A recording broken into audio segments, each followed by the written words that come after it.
Hello everyone, Jay here from Jade Productions, back with another video, first of 3 videos today, and we are looking at this latest preview, talking about Gobsprack. I'm pretty sure that's how you say the orky name, Gobsprack, and the continuing evolution and what they're showing us off about the Krule Boys for the upcoming Age of Sigmar Battletome. Now, previously, I did miss a preview where they showed off a bunch of new Stormcast stuff, and I didn't cover that mostly because it was all reprint stuff with some minor changes that weren't really worth talking about in overall context. It was mostly just some minor changes to coalitions, bringing in the Storm host, that kind of thing, into the Stormcast Eternals, which was stuff that came out in the Kragnos book, and the changes were so minor, I really couldn't justify making a full video out of it. So here we go, jumping straight into this article. I haven't actually read this one yet, I have not pre-read this, it's been a very busy night for me. We've got our usual thing, and with a new Auric Battletome, all 3 sub-factions are feeling the power of Gork and Mork. I prefer Mork, but then again, you can't really tell the difference. But it's the Krule Boys who really benefit. Okay, so we jump straight into this, and so he's a Swamp Caller Shaman. So that is a good thing to note. He's a Swamp Caller. The Swamp Callers I like very much so, and we have here in this picture, we can see some more images of the non-easy to build, or the non-spear Krule Boy kit. With their hand weapons, which, depending on what those hand weapons are like, you'll probably never want to run them over the spears, knowing the trends of Age of Sigmar. But we'll take a look here, mostly because they're on 32mm bases, and with new coherency rules, keeping them in formation and getting enough attacks to actually matter and deal any sort of damage is just completely not possible with a 1-inch reach. 32mm with a 1-inch reach and a base unit size of 10 is pretty trash. So, Gobsprack, you know, he's the translator. We've already seen his stuff. We've already taken a peek at his Mork Says No ability, which was a fun little ability that I didn't make a video on, but that was really, really awesome. I was sick at the time. But he can just... his ability to deny magic was pretty nice. And so, he's accompanied by his grot attendant Wrinklefinger, who has a secret weapon of his own, a screaming Mandrak. So, it's some kind of plant thing, and when it's squeezed, it puts enemy casters right off their game. So, they're saying it combines with his Mork Says No, and they've got his Mork Says No right here with us, right here to sort of see them side by side. So to remind everyone, the Mork Says No is that each time this unit unbinds a spell, the caster suffers D3 mortal wounds. If the spell was unbind with an unbinding roll of a 10+, the caster suffers D6 mortal wounds. Particularly powerful. I like it. If you can punish your enemy for willy-nilly casting low-value spells. You might use this in multiple different ways to just get extra damage on their spellcasters, because in Age of Sigmar you have a very large unbinding range as opposed to Warhammer 40k. In Age of Sigmar it's a 30-inch range of unbinding, which is larger than most spells, so you can get some really good table coverage with this guy, and this guy can fly, so he's probably going to move pretty fast, so you'll be able to get some decent table coverage, which will let you either pick on basic wizards, certain just general wizard units that are both, general battle line units and wizards, things like the elves from the Lumineth spring to mind, and anyone who's going to try and waste their stuff on low casting value spells, or is really trying to push it for saving their spells for really important spells that they desperately need. This is a good way to play mind games with them, and to punish them for willy-nilly doing it, and just to try and get some extra damage on some stuff that you probably already want dead too. It's a reverse defensing... It's a reverse defensive sort of snipe mechanic, and it's pretty good, and I haven't discussed it before in anywhere but my Discord, and in fact, actually no, I've only discussed it in person with a few people, so... And then the Screaming Mandrake ability that they're showing us here is once per battle, when this unit attempts to unbind a spell, you can say it's going to use a Screaming Mandrake, and if you do so, the unbinding roll for the attempt is made with 3d6 instead of 2d6. It's once per battle, which automatically, in my mind, says, I'm not really sure about that. But it is a good way to try and make some more reliability on the damage, and to really try and stop some of the tougher spells out there. He's definitely an anti-caster by the looks, and in Age of Sigmar, where you have very powerful spells, magic's very powerful, obviously. There are some good spells with very good spell laws that can really tip the tide of battle. The Ogres have a fantastic lore with their lore of the Great Maw. You've got everything in the 3 Lumineth laws. You pretty much want to stop every single one of those. You don't have a hope in hell of stopping Teclis, even with this. Don't dissuade yourself of that notion.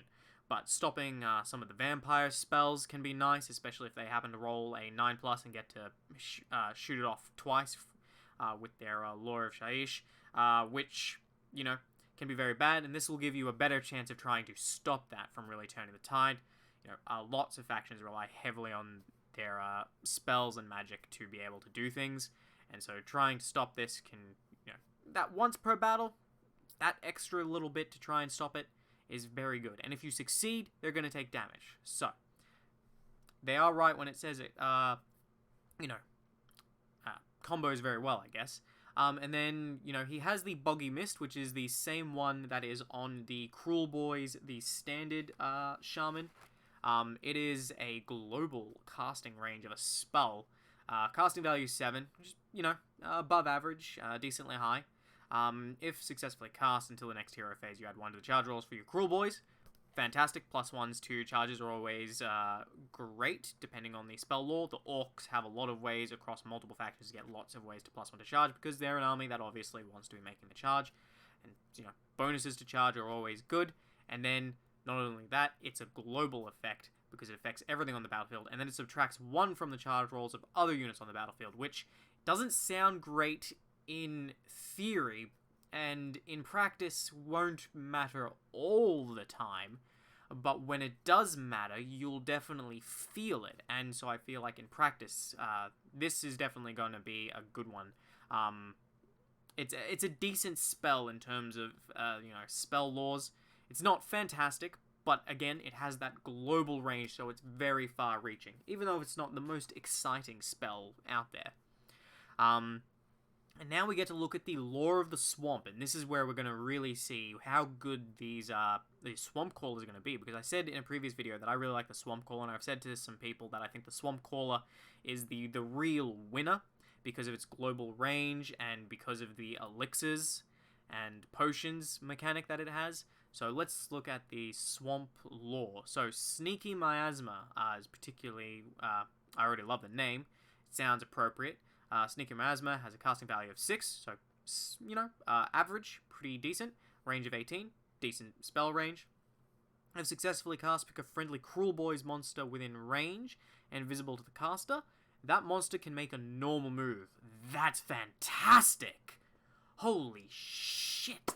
Anything that gives you free move is fantastic, and depending on whether or not the monsters are particularly slow, is going to be very good. You could use this, I'm thinking back to 8th edition, 40k for Swarmlord mechanics. You could use this to really propel some of your big monsters forward, and we have a few, and we don't know if they're any decent yet, but there is an emphasis on monsters this edition, and hopefully, since most of the units we've actually seen for this army have been monsters of some kind, there is that hope that they can, potentially be pretty good.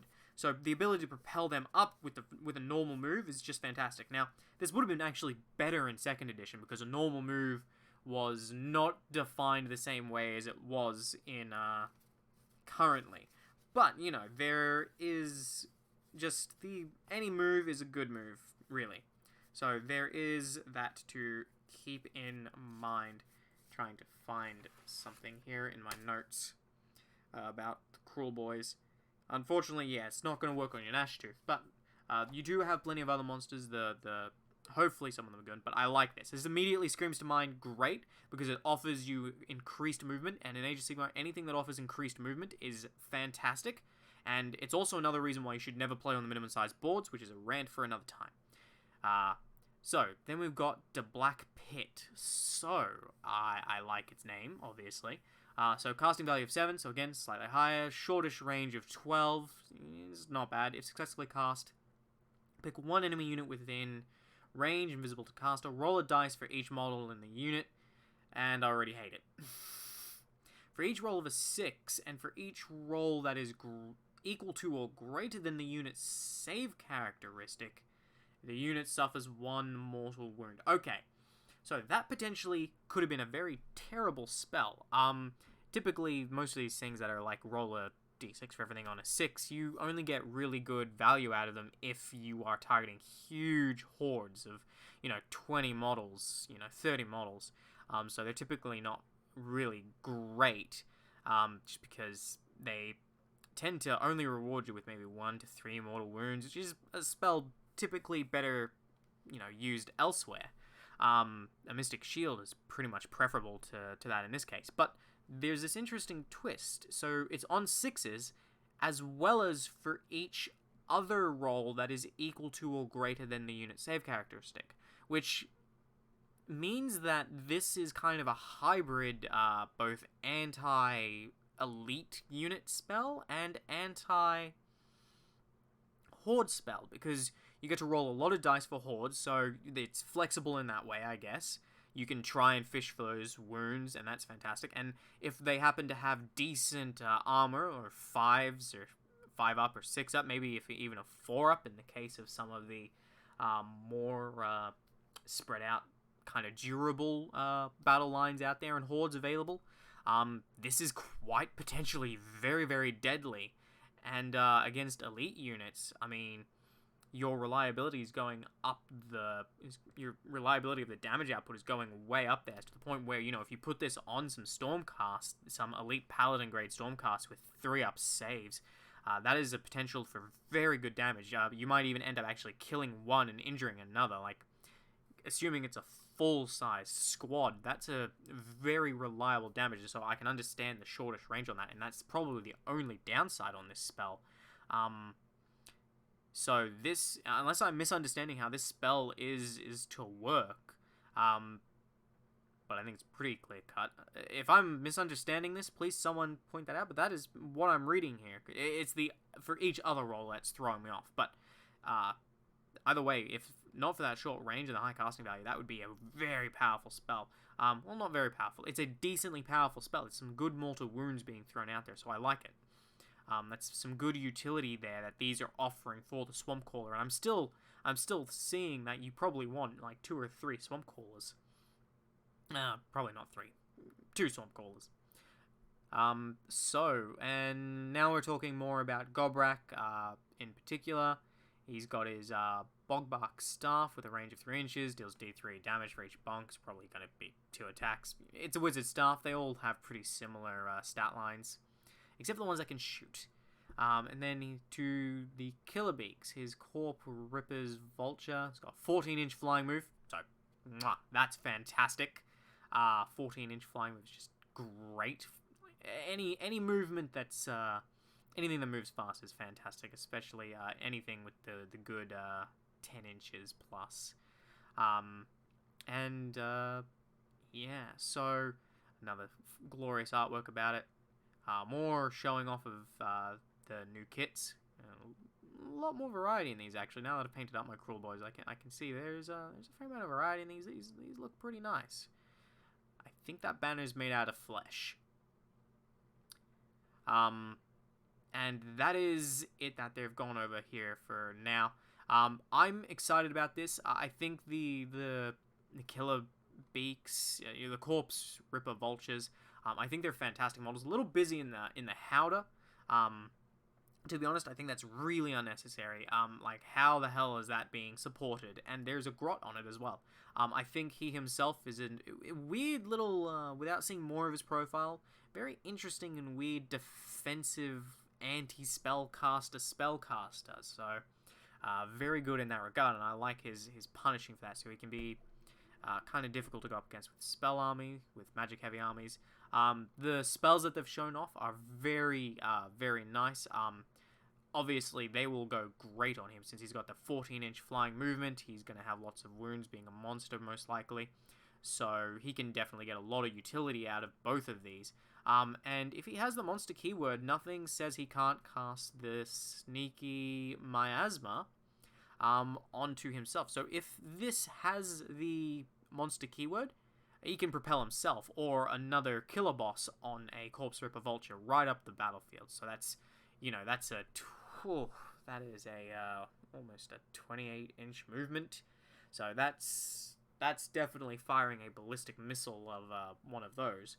So I really like this. I think he's shaping up to be a fantastic character. I think overall the Krule Boys are definitely, I feel like I've done very well.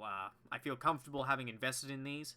I think they're going to be an excellent Orc faction, to be honest. I think they're going to be very, very good.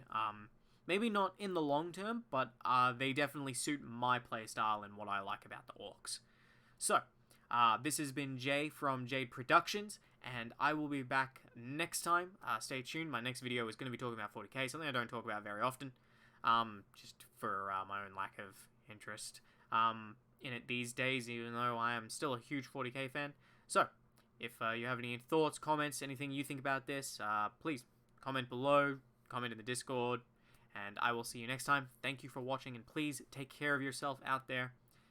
Have a good day.